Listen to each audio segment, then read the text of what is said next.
All right, guys, so here we go with some multiplication of fractions. In this case, we have a mixed number multiplied by a mixed number. Now, we talked about doing this in two different kinds of ways. I'm going to do both ways. All right, so in order to multiply mixed numbers, I'm not allowed to have these whole numbers. All right, I have to find a way to smush them into the fraction. And these are the two ways that we did it.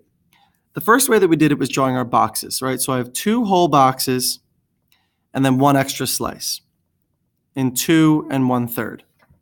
So I can look at that third and say, okay, well, this whole box I can turn into three slices, and the one I already had. So in total, I have 3, 6, 7 thirds. Okay, so I'm going to turn that first fraction into 7 thirds. Now, I'm going to do the same thing for 3 2/4. So I have 3 whole things and then 2 slices left over. Well, if I take a look at the denominator, I can turn those whole things into fourths, into 4 slices. So 4 slices there, 4 there, 4 there, and the 2 I already had.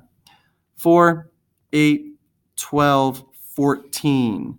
So I have 14 fourths slices over there. So now the problem that I'm left with here is 7 thirds times 14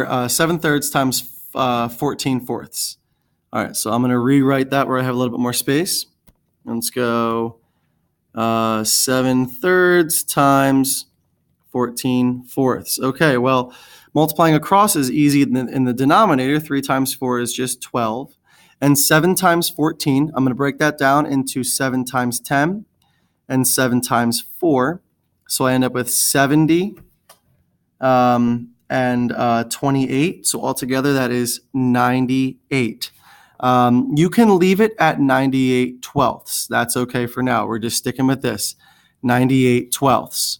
Okay, so I'm going to do it the second way that we talked about. So what was it? Let's do it up top then. Or let's do it down low. 2 1/3, 3 2/4. So 2 1/3 times, I already forget. I'm just going to pretend like it's 3 2/4. It might be that. So the other way that we've talked about solving this problem is through multiplication and then addition.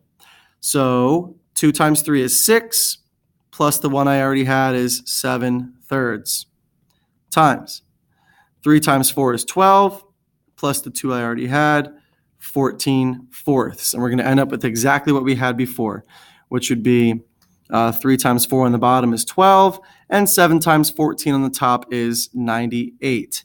All right, so you can come back and play this again if you want, or I'm going to zoom out, and you can pause your screen to take a closer look. And I'm going to draw a line in between our two methods. All right, so up top was method number one way of solving it. Down bottom is method number 2. So if I went too fast, you can pause it and take a look at what I did here. The main idea was I had to smush those whole numbers back into the fraction and then multiply across. Good luck.